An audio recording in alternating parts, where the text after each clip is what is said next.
Today we are reviewing the lecture unit January 20th. तो आज का हमारा एजेंडा बड़ा ही क्लियर और फोकस्ड है। हम प्लानिंग और डिसीजन मेकिंग पर एक हाई डेंसिटी डीप डाइव करने वाले हैं। इस डिस्कशन के लिए हमने एक्सपर्ट लेक्चर की ऑडियो रिकॉर्डिंग और मैनेजमेंट की जो एब्सोल्यूट क्लासिक टेक्स्ट बुक है principles of management by Coons, उन दोनों को कंबाइन किया है। इन दोनों सोर्सेज से हम सारे कोर कॉन्सेप्ट्स को डीपली ब्रेक डाउन करेंगे।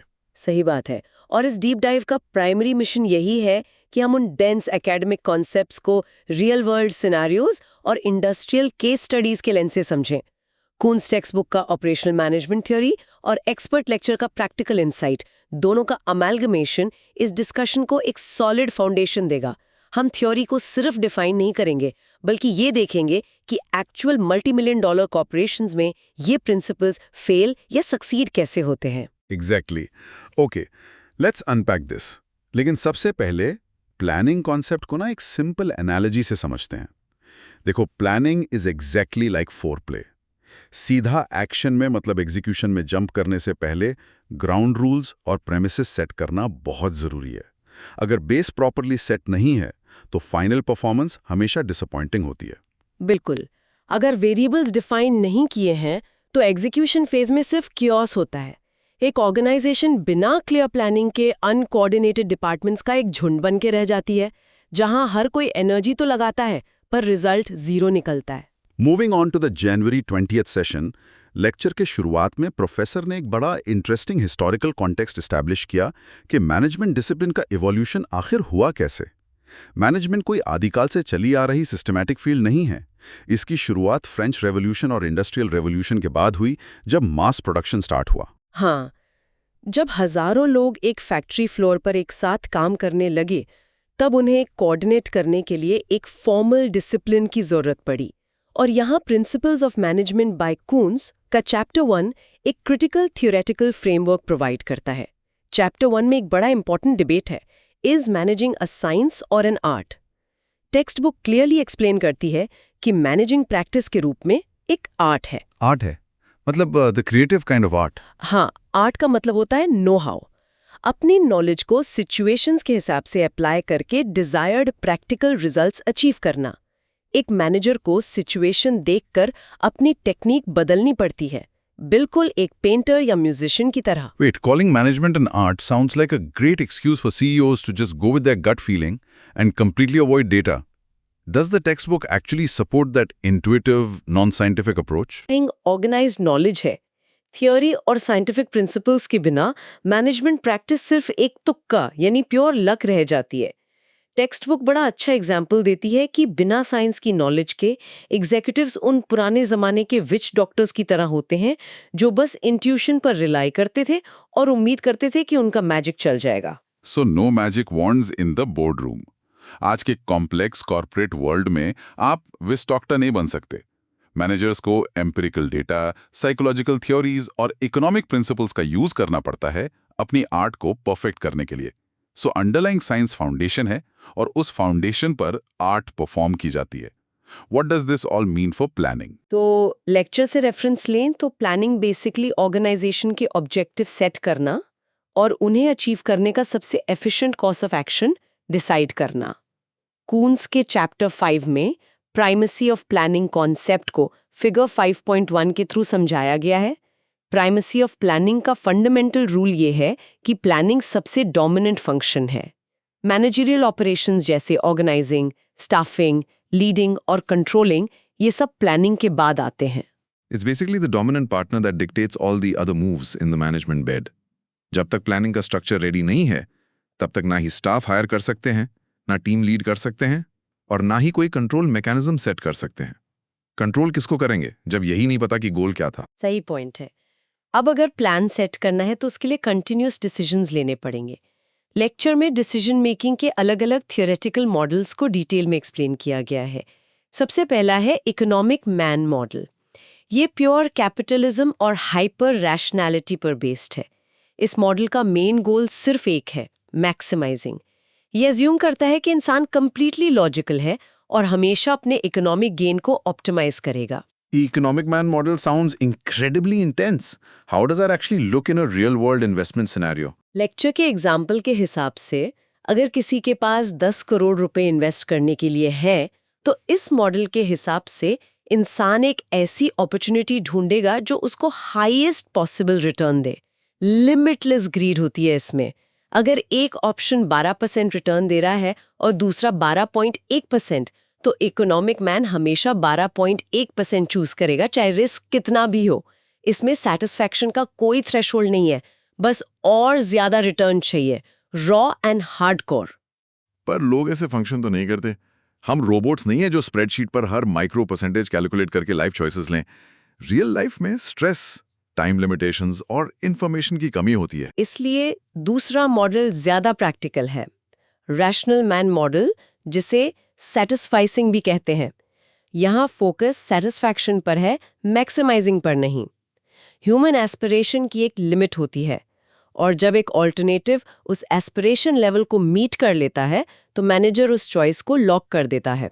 मतलब एक ऐसी अपॉर्चुनिटी चूज करना जो लिमिटेड एस्पिरेशंस और स्पेसिफिक नीड्स को सेटिस्फाई करे। जैसे अगर रेंट पर फ्लैट लेना है तो लोग पूरे शहर के हजारों फ्लैट्स एनालाइज नहीं करते। एक बजट सेट करते हैं, लोकेशन सेट करते हैं, और जो पहला फ्लैट उन क्राइटेरिया को फुलफिल कर देता है उस पर लीज साइन कर लेते हैं। एक बार डिसेंट सेटिस्फाइंग ऑप्शन मिल जाए तो वहीं रुक जाते हैं। जरूरत से ज्यादा रगड़ने की जरूरत नहीं है। जब सेटिस्फैक्शन मिल जाए तब स्टॉप कर दो। एग्जैक्टली। और लेक्चर में एक और मॉडल का ब्रीफ मेंशन था, इम्प्लिसिट फेवरेट या गेम्समैन मॉडल। इसमें डिसीजन मेकर इंट्यूटिवली पहले ही एक फेवरेट ऑप्शन चूज कर लेता है और फिर बाद में सेलेक्टिवली डेटा और लॉजिक ढूंढता है अपने उस पहले से लिए गए डिसीजन को जस्टिफाई करने के लिए। अरे सब अपने प्री कंसीव नोशंस को वैलिडेट करने में लगे हैं। इम्प्लिसिट फेवरेट तो हर कॉर्पोरेट मीटिंग की सच्चाई है। बॉस को पहले से पता होता है उसको कौन सा वेंडर चूज करना है। बाकी का 40 पेज का पावर पॉइंट प्रेजेंटेशन तो सिर्फ एक फॉर्मल दिखावा होता है। Here is where it gets really interesting. Planning सिर्फ एक सिंगल स्टेप या एक सिंपल डिसीजन नहीं है, ये एक पूरी हायरार्की फॉलो करती है। हाँ, ये हायरार्की टॉप लेवल पर मिशन या पर्पस से शुरू होती है, फिर ऑब्जेक्टिव्स, उसके बाद स्ट्रैटेजीज, पॉलिसीज और फाइनली लोएस्ट ऑपरेशनल लेवल पर बजट्स और रूल्स तक जाती है। और इस पूरी हायरार्की में सबसे फाउंडेशनल एलिमेंट मिशन स्टेटमेंट है। मिशन सबसे इंपॉर्टेंट इसलिए है क्योंकि ये एंटरप्राइज के सभी फंडामेंटल डब्ल्यूज को आंसर करता है, who we are, what we do और फॉर whom वी आर। अगर फाउंडेशन ही गलत डिफाइन हो तो पूरी बिल्डिंग कोलैप्स हो सकती है। एक गलत या बहुत नैरो मिशन स्टेटमेंट एक सक्सेसफुल ऑर्गेनाइजेशन के गले का मिलस्टोन यानी फांसी का फंदा बन सकता है। कोडैक की स्टोरी इसका सबसे ब्रूटल इंडस्ट्रियल केस स्टडी है जो लेक्चर में डिस्कस हुई। कोडैक अपने टाइम पर फोटोग्राफी इंडस्ट्री का अनडिस्प्यूटेड किंग था। Market share, brand value, patents, सब कुछ उनके पास था। पर उनका मिशन स्टेटमेंट उनके लिए लीथल बन गया। उनका इंटरनल मिशन बन गया था, we are in the film based photography business. और इसी नैरो डेफिनेशन के चक्कर में उन्होंने अपने फ्यूचर को सैबोटाज कर लिया। उनकी R&D टीम के एक इंजीनियर ने डिजिटल कैमरा का बेसिक प्रोटोटाइप एक्चुअली 1970 के दौर में ही इन्वेंट कर लिया था। पर टॉप मैनेजमेंट ने उस रेवोल्यूशनरी डिजिटल टेक्नोलॉजी को मार्केट में लॉन्च करने से मना कर दिया। उनका लॉजिक था कि ये उनकी highly profitable core chemical film business को कैनिबलाइज कर देगा। उनका विजन इतना नैरो था कि उन्होंने नया पोजीशन ट्राई नहीं किया। वो पुराने मिशनरी स्टाइल में ही फेजी रहे। उन्होंने सोचा फिल्म रोल्स हमेशा चलेंगे और उन्होंने कंज्यूमर टेक्नोलॉजी के एवोल्यूशन को कंप्लीटली मिसरीड किया। जब कॉम्पिटिटिव ब्रांड्स ने डिजिटल टेक्नोलॉजी को एम्ब्रेस किया तो कोडैक का एम्पायर रातों रात ऑब्सोलीट हो गया। So Kodak's failure wasn't just about a bad mission statement, it was a massive failure of strategy. Which brings us to the actual difference between planning और strategy. दोनों terms अक्सर interchangeably use होते हैं, पर इनमें technical difference है। Strategy fundamentally एक highly specialised type का प्लान ही है जो कंपेटिटर्स के रिस्पॉन्स को ध्यान में रखकर बनाया जाता है। लेक्चर में एक फ्रेमवर्क डिस्कस हुआ जिसके हिसाब से एक कॉम्प्रहेंसिव स्ट्रैटेजी के 4 मेन कंपोनेंट्स होते हैं: अरीना, व्हीकल्स, डिफरेंशिएटर्स और स्टेजिंग। Hold on, ये सारे heavy textbook terms एक साथ ड्रॉप हो गए। Let's break these 4 down. What do they actually mean in a business context? Arena का मतलब है ऑर्गेनाइजेशन कहाँ खेलेगा, विच स्पेसिफिक मार्केट, डेमोग्राफिक या जोग्राफिक लोकेशन, क्या प्रीमियम लग्जरी मार्केट टारगेट कर रहे हैं या मास अफोर्डेबिलिटी, व्हीकल्स मतलब उस अरीना में कैसे पहुंचेंगे, क्या ऑर्गेनिकली इंटरनली ग्रो करेंगे या फिर दूसरी कंपनियों को अक्वायर करके मार्केट शेयर कैप्चर करेंगे। Got it. और डिफरेंशिएटर्स यानी दूसरों से अलग कैसे हैं? प्रोडक्ट या सर्विस क्यों बेटर है? क्या कंपनी कॉस्ट लीडर है या टेक्नोलॉजी सुपीरियर है? ये बेसिकली यूनिक सेलिंग प्रोपोजिशन होती है। और फाइनली स्टेजिंग टाइमिंग और स्पीड से डील करती है। किस सीक्वेंस में मूव्स चलेंगे, क्या पहले मार्केटिंग हैवी करनी है या पहले डिस्ट्रीब्यूशन नेटवर्क सेट करना है। पर लेक्चर में एक पॉइंट बड़ा क्लियरली एम्फसाइज किया गया कि कोई भी ऑर्गेनाइजेशन अपनी एक्चुअल डिटेल स्ट्रेटजी ओपन में पब्लिकली रिवील नहीं करती। सब अपने बेडरूम सीक्रेट्स छुपा के रखते हैं। कंपेटिटर्स को हाउ और व्हेन का एग्जैक्ट पता नहीं चलना चाहिए। अगर स्ट्रैटेजी ओपन प्लेबुक है तो कंपेटिटर काउंटर करने के लिए पहले से रेडी रहेगा। बिल्कुल सही। और स्ट्रैटेजी फॉर्मुलेट करने से पहले प्लानिंग प्रेमिसेस को एस्टैब्लिश करना सबसे एसेंशियल स्टेप है। प्रेमिसेस का मतलब है प्लानिंग प्रोसेस के लिए एक्सटर्नल और इंटरनल बाउंड्रीज, अजम्पशंस और लिमिट सेट करना।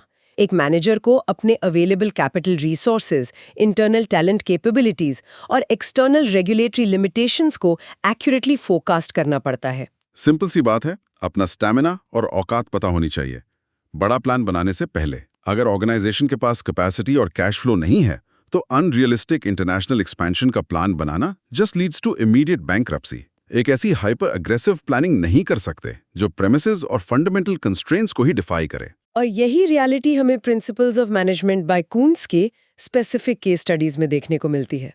एक बड़ा इनसाइट ड्रिवन केस है टेक्स्ट बुक का, केस 8-1 सेमीकंडक्टर्स इंक। इस इलेक्ट्रॉनिक्स फर्म का इशू बड़ा क्लासिक था जो आज भी टेक इंडस्ट्री में रेलेवेंट है। इस कंपनी के managers completely short term objectives में उलझे हुए थे। वो लिटरली दिन भर फायर फाइटिंग कर रहे थे। कॉर्पोरेट वर्ल्ड में फायर फाइटिंग का मतलब है बस छोटी मोटी डेली प्रॉब्लम्स को सॉल्व करना। एक डिलेड शिपमेंट फिक्स कर दी, एक एंग्री क्लाइंट को पैसिफाई कर दिया, फैक्ट्री फ्लोर की एक छोटी मशीन रिपेयर करा दी, पर लॉन्ग टर्म स्ट्रैटेजी गायब थी। उनका पूरा रिवॉर्ड सिस्टम और बोनस स्ट्रक्चर ही शॉर्ट टर्म ऑब्जेक्टिव अचीवमेंट पर बेस्ड था। इसलिए मैनेजर्स एक्सटर्नल एनवायरनमेंट के बारे में केयरलेस थे। उस वक्त Japanese semiconductor industry heavily innovate कर रही थी और मैसिव थ्रेट बन चुकी थी, पर सेमीकंडक्टर्स इंक का मैनेजमेंट उसे कंप्लीटली इग्नोर कर रहा था। सिर्फ शॉर्ट टर्म क्विकी से सस्टेनेबल ग्रोथ नहीं मिलती। जब सिर्फ आज का दिन सर्वाइव करने की कोशिश करते हैं तो कल का विजन खो देते हैं। लॉन्ग टर्म कमिटमेंट और एनवायरमेंटल अवेयरनेस चाहिए मार्केट में रेलेवेंट रहने के लिए। एक और कंपेलिंग टेक्स्ट बुक केस है केस 11 हार्ट इलेक्ट्रॉनिक्स। ये केस टेक्निकल एरोगेंस का परफेक्ट एग्जाम्पल है। ये एक ऐसी कंपनी थी जो directly Apollo moon landing programme के लिए क्रिटिकल इंस्ट्रूमेंट्स और हार्डवेयर बनाती थी। उन्होंने एक्सपोनेंशियली ग्रो किया, सडनली $100 मिलियन इन सेल्स तक पहुंच गए। एक्सटर्नली वो इंजीनियरिंग मार्वल थे, बट इंटरनली पुअरली मैनेज थे। जब कंपनी सडनली एक छोटे से गैराज से स्केल होके $multi-million एंटरप्राइज बनती है तो ऑपरेशंस ब्रेक होने लगते हैं। इस केस का सबसे शॉकिंग पार्ट उनके टॉप टेक्निकल साइंटिस्ट का एटीट्यूड था। जब एग्जीक्यूटिव्स ने एक formal management development programme introduce करने की बात की ताकि टीम्स को प्रॉपर्ली स्ट्रक्चर किया जा सके, तो एक टॉप साइंटिस्ट ने पब्लिकली इस आइडिया को डिसमिस कर दिया। नहीं मिंग, उस साइंटिस्ट का आर्ग्यूमेंट था कि मैनेजमेंट तो बस getting things done through people है, ये कोई रियल साइंस नहीं है और इसमें सीखने जैसा कुछ नहीं है। ये ह्यूब्रिस टेक्निकल फाउंडर्स में आम होता है।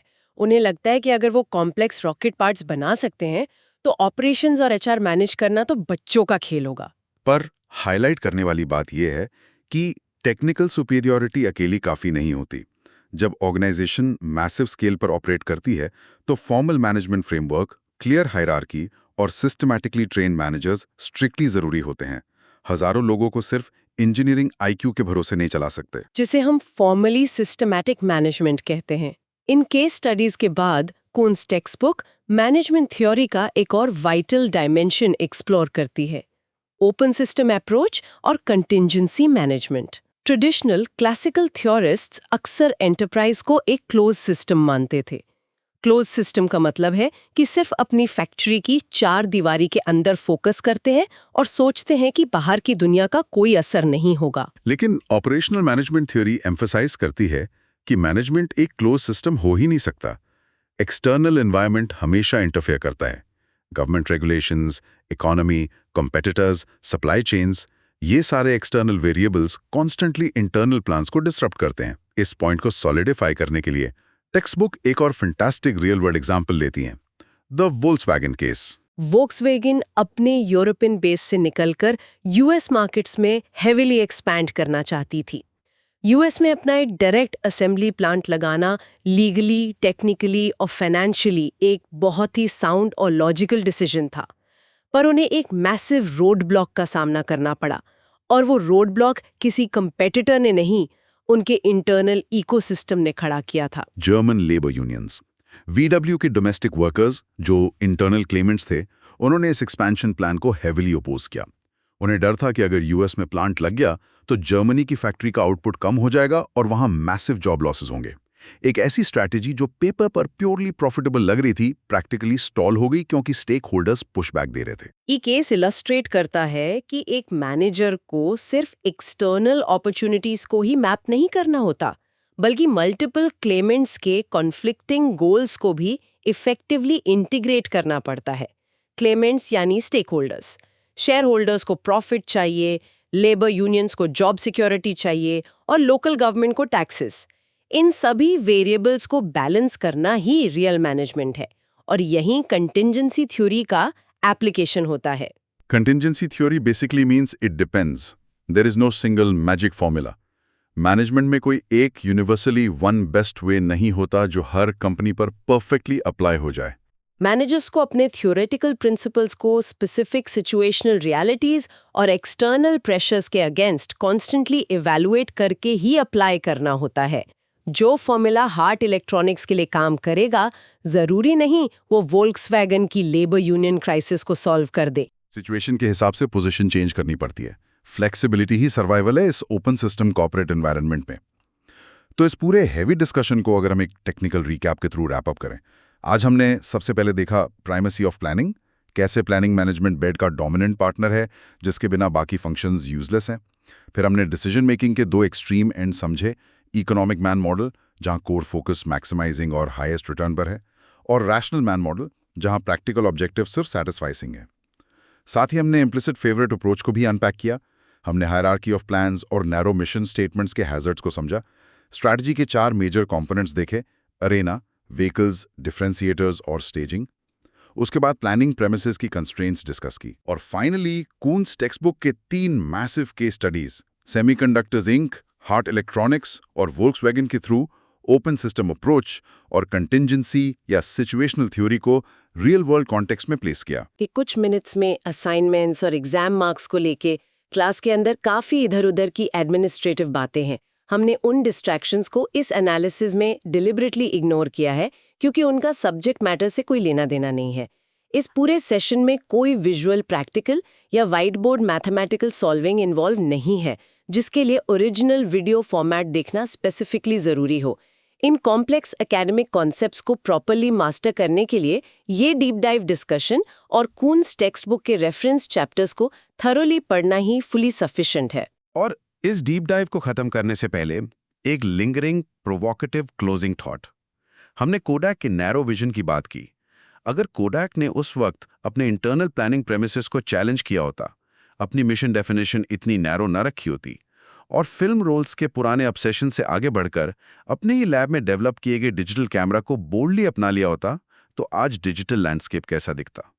क्या आज इंस्टाग्राम या स्नैपचैट एग्जिस्ट करते, या हम सब इफेक्टिवली कोडैक की ही बनाई हुई कोई giant global social photo sharing app use कर रहे होते? Keep thinking about that.